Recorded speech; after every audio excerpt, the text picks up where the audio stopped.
go home in the middle of this. This is an embarrassment for Minnesota, too. It shows that a system that we prided ourselves on of working bipartisanly, one that I will continue to work as much as I can on to make our democracy work for what people are demanding on. So if you're sitting there wondering if this is about getting that water treatment plant you've asked for, if this is about making sure we get police reforms and accountability, if this is making sure that the COVID situation continues to move in a positive direction, those are all things that should have been done this week. We got none of that. So we got work to do. We'll be here. I think we're assessing today and tomorrow what the next steps are, and then we'll get this done, because failure is not an option in this case, and that can't be empty words. We have to get that done. With that, I think Lieutenant Governor.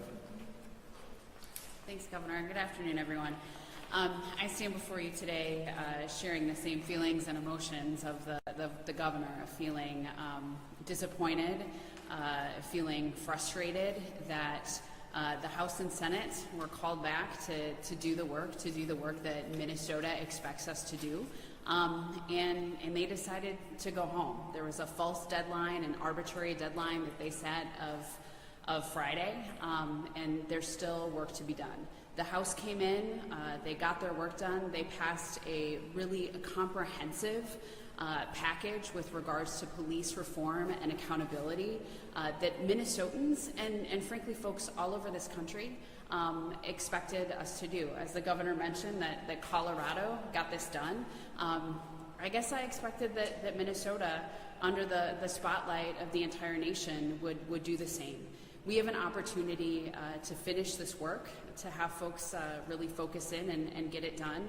But I'm tired, and I'm angry, and I am disappointed that as we were literally the flashpoint as we watched the murder of George Floyd to get these things done, that we just started negotiations. As people who've been around this place for a while, once you start exchanging papers, that's when the real work starts happening. And with our last offer, it was ignored, and then folks went home. And Minnesotans have every right, and we're hearing it, to feel frustrated, and the work has gone undone. This was supposed to be a special session.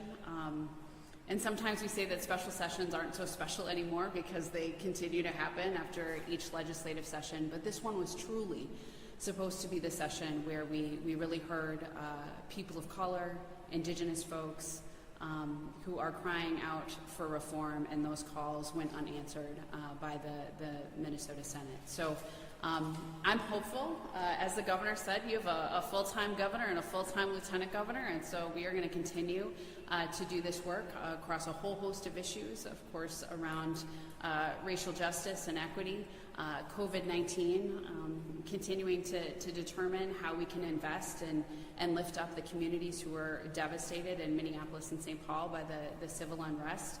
And we're going to just keep doing the work, and we hope that the Minnesota Senate will also step up to this moment and to this time to do it as well. So with that, I think we'll take your questions.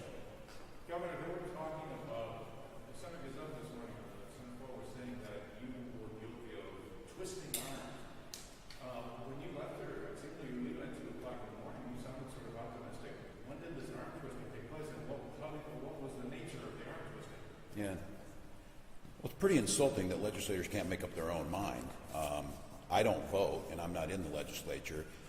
We've simply worked together to try and make the cases of things we need to get done. If the arm twisting is don't adjourn until you actually get the work done, yeah, I would twist arms on that. I would twist anyone's arm to not go home before you got the work done. But I think it's pretty insulting, I think, to make the case that these legislators can't think for themselves and can't make their own decisions. We've been very clear on what we were expecting. We were very clear that our police reform package was the Posse Caucus package. And if that's what they wanted to see get done, that's where we stood. And there was no desire to talk about that. I mean, I think it's really telling, and I think all of you will ask for this. Why no response to the first counteroffer? Why, if you're negotiating in such good faith, why do you set an arbitrary deadline that you said ahead of time you were going? Where did everybody go today? I mean, what's going on that's so important that everybody had to leave today? We could be here right now. We didn't need to go to 4 a.m. and then not answer our How am I supposed to know which of those things were objectionable when we come back to try and compromise? So I don't know. I guess we got a really bad habit of going here. Just to be very candid, we have a role model nationally that just wants to place blame and never say the buck stops with me. Somebody in the Senate Republican leadership needs to say the buck stops with me. You don't get to go back to Nisswa and tweet at me why it's not done. I am standing in the building asking to negotiate. I'm not anywhere else, and I'm not going anywhere else. So that's very frustrating. It's very frustrating because when we come here, and this is what I often tell them, good politics will always follow good policy. But I'll tell you right now, if the Minnesotans that'll be reading what you're writing and watching this right now, they don't really care other than getting results. They want to know why we can't get things done. I guarantee you, you cannot pass legislation tweeting from Nisswa. You have got to be in this building. So no arm twisting other than to say, stay here and do the work. I have two related questions. Is there a deadline for the disbursement of the CARES Act dollars to local governments? And was it wise of the House to not keep it clean, to put your supplemental budget on top of it? Yes, yes, it was wise for them to put them together because those things work together. Much of that supplemental budget was working with the CARES Act, was working on the COVID things. They worked hand in hand, and that's the way things work around here. The legislature insisted that they be the ones that put this out, and I said, fine, and we asked them, do you want to do that? Yes, we want to do that. They could have done this a month ago, and they didn't. Now, keep in mind, these are the people that want to make every decision about COVID. They couldn't decide, we couldn't get this worked out. No, there's no deadline on it, but the money expires at the end of the year. And local entities are going to have a hard time getting that money out. Now, we'll talk to them about this. The real reality of this is we can disperse it and ask them if they wanted us to in the manner that they want us to immediately. But the legislature wanted to be part of this decision. And I, again, if you need proof positive, I think, and we're both legislators, that is our democracy, and it moves slowly. In times of emergency, moving slowly is not the best thing. That's why the genius of both the federal system and 54 out of 55 states and territories are using an emergency declaration to be able to do that faster. So there is no deadline. It needs to be getting out, and we can do that. So you could actually just do it yourself? Absolutely, could have the whole time, but they didn't want me to. They wanted to do it in the legislature because they wanted to work it out, and they didn't get it done. I can do it in the exact manner that they asked for in there, just with the authorities that we have. And I would tell you this, I'm talking to governors across the states. As of last week, the only state that had any of the money out was Indiana, and they had about $200 million out, because one of the problems is anytime you're discussing appropriations and money in a legislative body, expect it to go long, and here we sat. Oh, that's what we're talking about. What's the best way to do that? I have to be candid with you. I did not actually think they would leave last night. I thought that they had kind of set that it set the deadline they would come back and work. The desire to just take that ball and go home in the midst of all of this is pretty shocking. I think I would be naive to not see that they might do that very same thing again. And what message that would send. So we're trying to figure out what is the best way. But I think it's an imperative, and maybe Lieutenant Governor could speak to this. I'm really, really worried the message this sends to all those tens of thousands of protesters who were on the streets, all those families and all those people across Minnesota and across the country that expected this one was going to be different. Because I have to tell you, and I will be, just candidly, I'm going to spend a little time this afternoon with Valerie Castillo, Philando's mom, and I don't know what I'm going to tell her. I don't know what I'm going to tell her because I think she thought this would be different, and she told the Lieutenant Governor that she felt that God had given Philando to make a difference in the world, and she said no one listened, so that's why you got George, and she said don't blow it to all of us. I think that was her quote. That's right.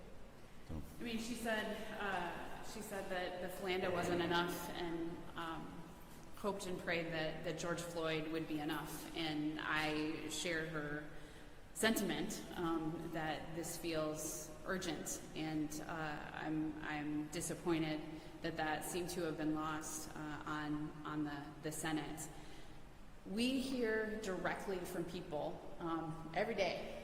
Every day we are either in community or engaged with community in virtual conversations and are hearing directly from communities who are impacted, from people of color, the Black community, the Indigenous community, who are saying that we continue to get messages that our lives are not valuable, they are not worth investing in, and as someone who is one of the founding members of the People of Color and Indigenous Caucus, when we center the people who are most directly impacted in decision making, that is when we have a true opportunity to get results. And to just be ignored and pushed aside, it's not just about those members, it is about the constituencies and the communities that those members also represent. Just being pushed aside and saying that the issues that you are crying out for, the issues of justice, are just not important enough for us to stick around. And that is heartbreaking to me and unacceptable, and is frankly just an insult to the blood and the sweat and the tears and the hard work that the Posse Caucus did, but also the generations of folks who come before all of us to get this work done. So, I wanted to ask you about this. Yeah. So I remember one of them. Yeah.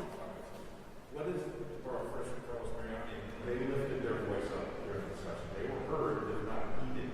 What are your personal feelings are about the contribution they made and you know, the reckoning that people would like to have that something like to give to that tribe? So, I mean, I think, you know, we were small and mighty when I was one of the first founding members.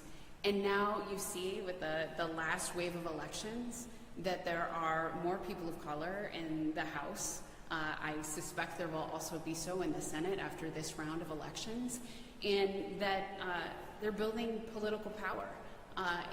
I'm in deep relationship with the People of Color and Indigenous Caucus, as is the governor, because there are partners in this work.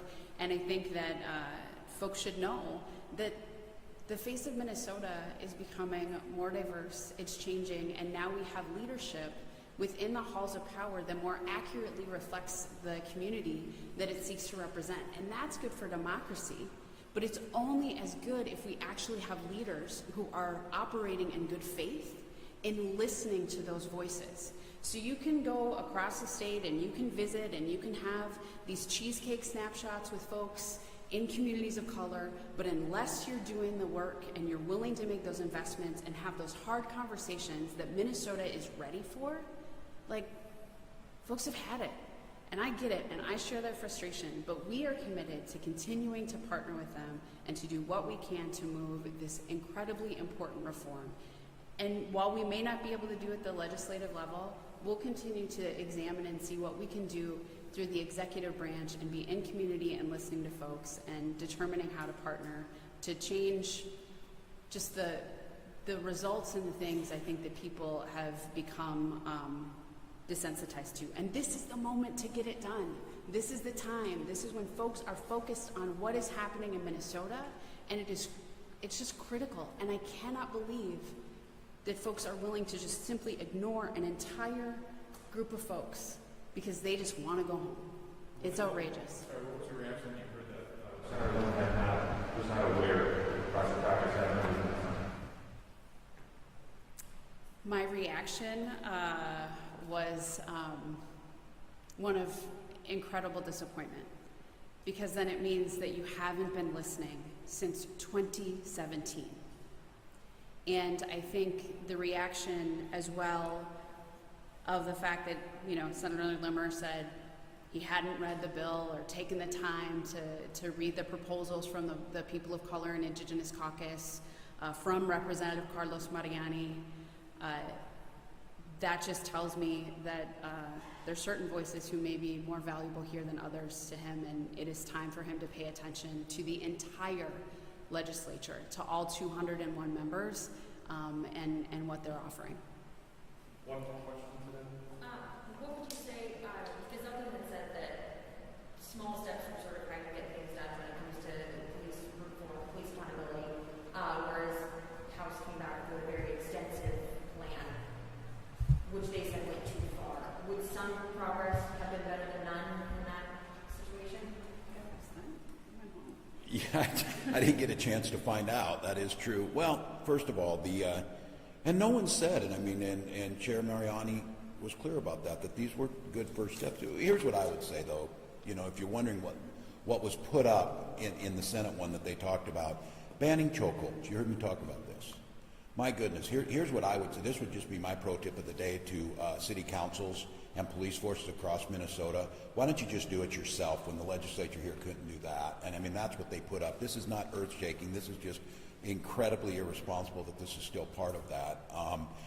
But this is the way legislating works. And the idea that you move just a little bit, and these, again, nobody's saying that they weren't positives, but these were the things from the people who were centered in the work that believe it could be done. What does it tell you how serious they were about taking that when on Friday afternoon, after all this time, the chairman of that committee hadn't even read them? They had 7 hours of testimony on these last Saturday. They were done on Tuesday. We had them in our hands and we're reading them, the chairman of the committee. So I'm supposed to say that they were too far. How does he know they were too far if he didn't read them? And that's the type of thing that we're dealing with. Too far were things that other states are passing and that folks are saying make a difference. So I'm pretty frustrated by that. And I think a critique on me has been from some on the progressive side is that I'm too willing to compromise. I am willing to compromise, but not on values. And you just tell me the messaging around this. I want to be very clear about this. We came here to deal with the issues that were at hand. The George Floyd murder put this to the forefront. People were out in unprecedented numbers in this state demanding change. You're here for a week and you didn't even read the bill. I don't know how in this regard for me to stay kind of above that as a statesman in this, other than finding myself as a really angry citizen, that is just irresponsible and malpractice of what should have happened here. And now you go home and start looking to be blamed. I'll own the blame that we're not done. I'll own my share of the blame, but I'm here to keep working. And so now, how am I supposed to reach a compromise? I don't know what they disagreed in that. I never got the first counteroffer back. This House did. So we'll be here. My hope is that people cool down a little bit. I think I felt yesterday, clear late into the night, that there were relationships being repaired. We were getting there.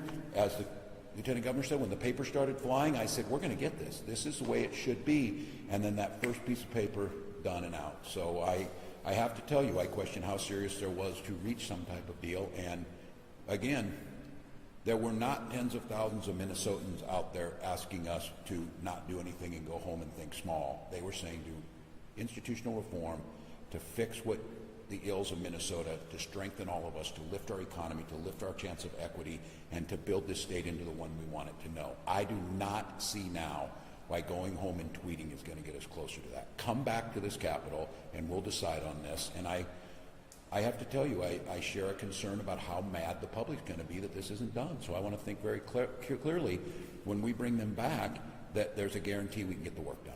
So thank you. Teddy, anything? Thanks. All right, thank you all.